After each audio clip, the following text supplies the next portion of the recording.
ఈరోజు 26వ తారీఖు జనవరి 2026 సోమవారం. ఈరోజు వృశ్చిక రాశి వారికి విద్యార్థులకి చదివేటటువంటి సమయంలో సరైన ఆశయం లేకపోవడం వల్ల చదువు పాడే అవకాశం ఉంది కాబట్టి జాగ్రత్త. ఒక గోల్ పెట్టుకోండి. ఉద్యోగస్తులకి తోటి ఉద్యోగస్తులతో అభిప్రాయ భేదాలు రావడం వల్ల సమస్యలు, ఉద్యోగంలో మనశ్శాంతి లేకపోవడము, ప్రశాంతత లేకపోవడము, మెంటల్ టెన్షన్లు కనపడుతున్నాయి. వ్యాపారస్తులకి కొత్త వ్యాపార అవకాశాలు వచ్చినా వాటిని చేజార్చుకునే పరిస్థితి కనపడుతోంది.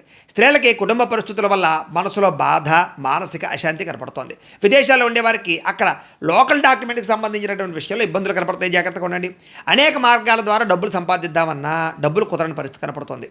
ఇక సమయానికి రుణాలు తీర్చలేక మాట పడే పరిస్థితి కనపడుతోంది.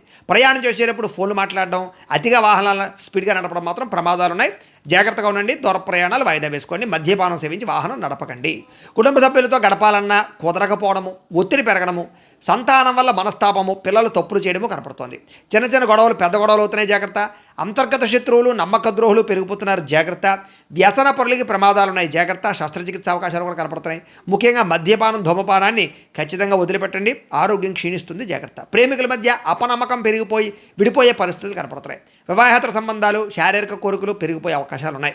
భూములు, వాహనాలు, గృహాలు క్రయ విక్రయాలు జరిపే వారికి నష్టాలు ఉన్నాయి ఈరోజు, కాబట్టి వాయిదా వేసుకోండి. ఈరోజు మెంటల్ టెన్షన్లు, పని ఒత్తిడి అధికమవడం వల్ల మనశ్శాంతిని కోల్పోయే అవకాశాలు ఉన్నాయి. జాగ్రత్త. శివుడు అంటే మీకు ఇష్టమైతే కనుక ఆయన్ని తలుచుకుని ఒకసారి లైక్ చేయండి. ఆయన ఆశీస్సులు లభిస్తాయి. అలాగే రేపటి రాశి ఫలం కూడా మీకు రావడానికి సబ్స్క్రైబ్ చేసుకుని ఫాలో అవ్వండి. ఇక్కడ కనపడుతున్నటువంటి ఈ లింక్ మీద మీరు క్లిక్ చేసినట్లయితే ఈరోజు ఇంట్లో శివుడికి ఎలా పూజ చేసుకోవాలో వీడియో వస్తుంది. ఆ వీడియోని ఎదురుగుండా పెట్టుకుని మీ ఇంట్లో ఈరోజు శివ పూజ చేసుకోవడం వల్ల మీకు ఈరోజంతా శుభప్రదంగా ఉంటుందని తెలియజేస్తూ లైక్ చేయడం మాత్రం మర్చిపోకండి.